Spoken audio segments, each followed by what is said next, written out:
പ്രദീപ് രംഗനാഥന്റെ ഏറ്റവും പുതിയ ചിത്രം ഡ്യൂഡ് തിയേറ്ററുകളിലേക്ക് ഉടൻ എത്തുകയാണ്.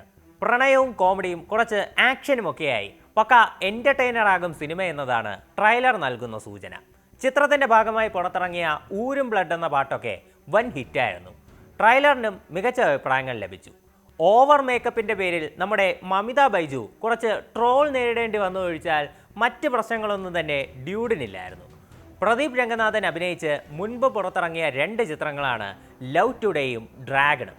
2 സിനിമയും വൻ വിജയങ്ങളായി മാറി. പ്രധാനമായും യുവാക്കളെ ആകർഷിക്കാൻ സാധിച്ചു എന്നതാണ് ഇവയുടെ പ്രത്യേകത. ഡ്യൂഡും തമിഴ് യുവജനങ്ങളെയാണ് ലക്ഷ്യമിടുന്നത്. 20കളുടെ മധ്യത്തിലുള്ള ബിരുദധാരിയായിട്ടുള്ള ഒരു ശരാശരി യുവാവ് നേരിടുന്ന പ്രശ്നങ്ങൾ എന്തൊക്കെയാണ്? തൊഴിലില്ലായ്മ, കുറഞ്ഞ ശമ്പളം, പ്രണയം, ടോക്സിക് ബന്ധങ്ങൾ, വീട്ടുകാരുടെ പ്രഷർ, സാമൂഹിക മാധ്യമങ്ങളുടെ സ്വാധീനം, അങ്ങനെ ഈ ലിസ്റ്റ് നീണ്ടുപോകും. ഇതൊക്കെയാണ് പ്രദീപ് രംഗനാഥൻ സിനിമകളിൽ ചർച്ച ചെയ്യുന്ന വിഷയങ്ങൾ. സീരിയസ് ആയ വിഷയങ്ങളാണെങ്കിലും സിനിമയിൽ അത് വളരെ ലൈറ്റാക്കി കോമഡിയും പ്രണയവും പാട്ടുമൊക്കെ ചേർത്ത് നല്ല എൻ്റർടൈനറായിട്ടാണ് അവതരിപ്പിക്കുന്നത്.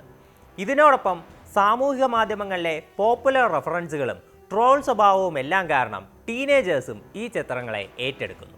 അതുകൊണ്ടാണ് ലവ് ടുഡേയും ഡ്രാഗണുമൊക്കെ വൻ വിജയമായി മാറിയത്.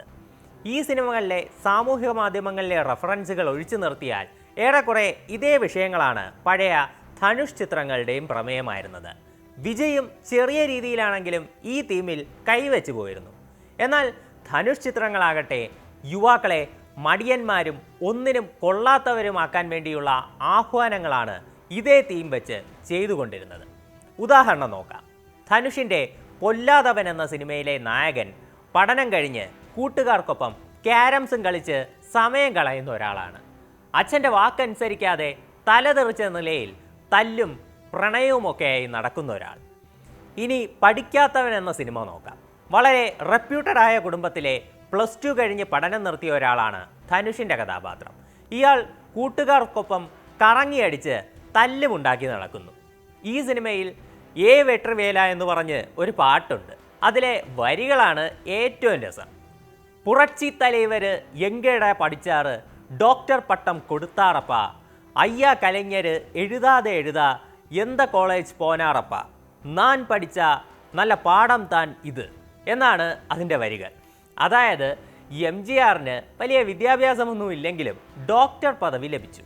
കരുണാനിധി കോളേജിൽ പോലും പോകാതെയാണ് ഇത്ര വലിയ കവി ആയതുമെന്നൊക്കെയാണ് അർത്ഥം വരുന്നത്. വേറെയുണ്ട്. ടെൻഡുക്കർ പഠിച്ചത് 10ാവത്, ആനാല് മടിച്ച 100ആകത് എന്നൊക്കെ. തങ്ങളുടെ സാഹചര്യം കാരണം പഠനം പാതി വഴിയിൽ നിർത്തേണ്ടി വന്ന മഹാന്മാരെ ഉപമിച്ചാണ് സിനിമയിലെ തലതെറിച്ച നായകൻ ഉഴപ്പി നടക്കുന്നത്. ഇയാൾ ജീവിത സാഹചര്യം കാരണം പഠിക്കാനാകാത്ത ഒരാളായിരുന്നുവെങ്കിൽ ശരി, ഇത് എല്ലാ സൗകര്യങ്ങളും ലഭിച്ചിട്ടും തല്ലിപ്പൊളിയായി നടക്കുന്നതിനാണ് ഇമ്മാതിരി ന്യായീകരണം നടത്തുന്നത്. നായകൻ്റെ ഈ പ്രവൃത്തി നെഗറ്റീവായാണ് സിനിമയിൽ ചിത്രീകരിച്ചതെങ്കിൽ പോട്ടെന്ന് വയ്ക്കാം. എന്നാൽ ഇയാളെ ഉത്തമനായ മനുഷ്യനാക്കി സിനിമയിൽ അവതരിപ്പിക്കുകയും ഇയാളെ കൊണ്ട് കട്ട ഹീറോയിസം കാണിക്കുകയും ചെയ്യുന്നു. ഇനി ഇത് മാത്രമല്ല, പഠിക്കാതെ ഉഴപ്പി നടന്നിട്ടും സുന്ദരിയായ തമന്നയുടെ കഥാപാത്രം നമ്മുടെ നായകനെ പ്രേമിക്കുന്നു. ആദ്യം ഇഷ്ടമില്ലാതിരുന്ന നായികയെ പിന്നാലെ നടന്ന് ശല്യപ്പെടുത്തി ഇഷ്ടപ്പെടുത്തിച്ചതാണെന്നുള്ള പ്രത്യേകതയും ഈ ഒരു സംഭവത്തിനുണ്ട്. ഇത് രണ്ടും പോട്ടെ, ഒരു ജോലിയും ഇല്ലാതിരുന്ന നായകൻ നായികയെ വളയ്ക്കുന്നത് മോട്ടീവായെടുത്ത് നായിക ജോലി ചെയ്യുന്ന അതേ സ്ഥലത്ത് കയറിപ്പറ്റുന്നതാണ് യാരടി നീ മോഹിനി എന്ന ചിത്രത്തിൽ പറയുന്നത്. ഇതിലൊക്കെ കോമൺ ആയിട്ടുള്ള ഒരു ഫാക്ടർ എന്താണെന്ന് വെച്ചാൽ കൂട്ടുകാരാണ്. നായകന് വീട്ടുകാരും നാട്ടുകാരും യാതൊരു വിലയും കൽപ്പിക്കുന്നില്ലെങ്കിലും അവനെ വലിയ സംഭവമായി കാണുന്ന കുറച്ച് വഷള് കൂട്ടുകാരുണ്ടാകും. അവരോടൊപ്പം എല്ലാ കൊള്ളരുതായ്മയും കാണിച്ച് നടക്കുന്നയാളാകും ഹീറോ. വിജയുടെ പോക്കിരി എന്ന ചിത്രം ഇതിന് ഉദാഹരണമായി എടുക്കാം. അതിൽ വിജയുടെ ഗുണ്ടാപ്പണിയുമായി നടക്കുന്ന കഥാപാത്രത്തിനോട് നായികയായ അസിൻ ട്രെയിനിൽ വെച്ച് പറയുന്നു, നീ ബാക്കിയെല്ലാം വിട്ട് ഒന്ന് നന്നാവാൻ ശ്രമിക്കുക, അതിനാദ്യം നിന്റെ ഈ ചീത്ത കൂട്ടുകെട്ടൊന്ന് അവസാനിപ്പിക്കുമെന്ന്. അപ്പോൾ വിജയ് പറയുന്നത്, വിടാൻ പറഞ്ഞ അങ്ങ് വിടാൻ അവർ സിഗരറ്റ് കൊള്ളിയല്ല, ഫ്രണ്ട്ഷിപ്പ് വലിയ സംഭവമാണെന്നൊക്കെ. സമാനമായിട്ടുള്ള രീതിയിൽ രജനീകാന്തിൻ്റെ ബാബ എന്ന സിനിമയിൽ ഒരു സീനുണ്ട്. അതിൽ നായികയോട് സംസാരിക്കാൻ രജനി എത്തുമ്പോൾ ആ മുറിയിൽ കുറച്ച് ആളുകളുണ്ടായിരുന്നു. ഓരോരുത്തരും ആരാണെന്ന് നായകൻ ചോദിക്കുന്നു. ഒരാൾ പറയുന്നു, ഞാൻ മാമനാണെന്ന്. രജനി ഗെറ്റ് ഔട്ട് അടിക്കുന്നു. ഒരാൾ മാമി, അതും ഗെറ്റ് ഔട്ട്. ഒന്ന് ചിറ്റപ്പൻ, അതും ഗെറ്റ് ഔട്ട്. വേറൊരാൾ പറയുന്നു ഞാൻ സുഹൃത്താണെന്ന്. അപ്പോൾ അയാളോട് മാത്രം മുറിയിൽ നിൽക്കാൻ രജനീകാന്ത് പറയുന്നു. അന്നത്തെ സിനിമകളിലൂടെ കൊടുക്കുന്ന ഒരു പൊതു സന്ദേശവും ഇതുതന്നെയാണ്. ജീവിതത്തിൽ കൂട്ടുകാർ മാത്രം മതി. അത് എത്ര വഷളന്മാരായാലും അവർ മാത്രം മതി. മറ്റ് ബന്ധുക്കളോ നാട്ടുകാരോ ആരും തന്നെ വേണ്ട. ഇനി അതിൻ്റെയൊക്കെ ഒരു പ്രശ്നം കൂടി പറഞ്ഞു തരാം. വിജയ്, ധനുഷ്, രജനീകാന്ത് എന്നിങ്ങനെ തമിഴ് സിനിമയിലെ പ്രധാന താരങ്ങൾ ഒരു കാലത്ത് ചെയ്തിരുന്ന ഭൂരിഭാഗം ചിത്രങ്ങളിലും ഇതേ ആശയങ്ങൾ തന്നെയാണ് പറഞ്ഞിരുന്നത്. ഒരു 2000 മുതൽ 2010 വരെ ഇതിൻ്റെ കുത്തൊഴുക്കായിരുന്നു എന്ന് വേണമെങ്കിൽ പറയാം. യുവാക്കളുടെ ജീവിതം അവതരിപ്പിച്ച ഇത്തരം ചിത്രങ്ങൾ അന്നത്തെ വലിയൊരു വിഭാഗം ആളുകൾക്ക് റിലേറ്റ് ചെയ്യാൻ പറ്റിയിട്ടുണ്ട്. ഇത് അന്നത്തെ ടീനേജേഴ്സിനെ നന്നായി തന്നെ ഇൻഫ്ലുവൻസും ചെയ്തു. തങ്ങളുടെ പ്രിയ ഹീറോ സിനിമയിൽ പറയുന്നത് പോലെ കൂട്ടുകാർക്കൊപ്പം അടിച്ചു പൊളിച്ച് നടക്കാമെന്നൊരു ചിന്ത വരുന്ന യുവാക്കൾ ജോലിക്കും വിദ്യാഭ്യാസത്തിനും പ്രാധാന്യം കൽപ്പിക്കാതാകുന്നു. പരീക്ഷയ്ക്ക് ഒന്ന് തോറ്റുപോയാൽ പോലും അത് കാര്യമാക്കാതെ സിനിമയിൽ തൻ്റെ ഹീറോ പറഞ്ഞതുപോലെ ഉഴപ്പി നടക്കും. വീട്ടുകാരോ അധ്യാപകരോ പറഞ്ഞാൽ കേൾക്കില്ല. എന്നാൽ എന്തൊക്കെ തലതെറിച്ച് നടന്നാലും സിനിമയിലെ ഹീറോയ്ക്ക് ലഭിച്ചതുപോലെ സുന്ദരിയായ, അതും വെളുത്തു തുടുത്ത നിറമുള്ള നായികയെ തനിക്ക് വേണമെന്ന ശാഠ്യം പിടിക്കുന്നു.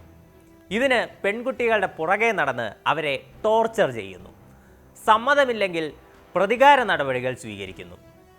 അവർ തന്നെ കൂട്ടുകാർക്കൊപ്പം ചേർന്ന് പല നിയമവിരുദ്ധ പ്രവർത്തനങ്ങളിലും ഏർപ്പെടുന്നു.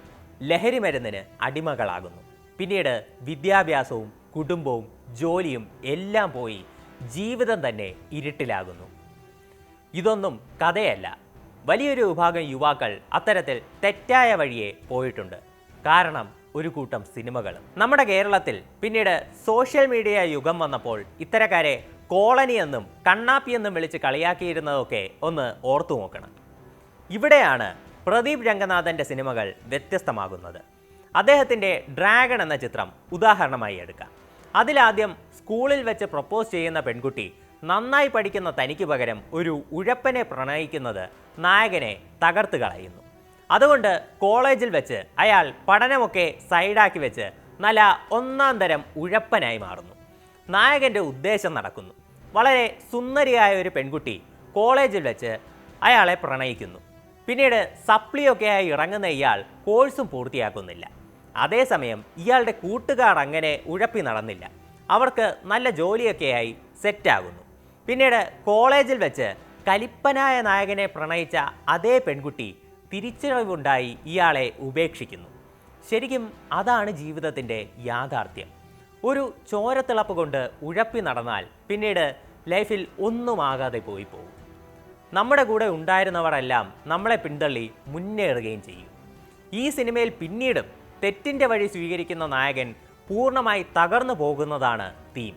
ഇതിൽ പഠിക്കാത്തവൻ എന്ന ധനുഷ് ചിത്രത്തിലെ പോലെ നായകൻ്റെ തെറ്റുകളെ ഹീറോയിസമാക്കി കാണിക്കുന്നില്ല.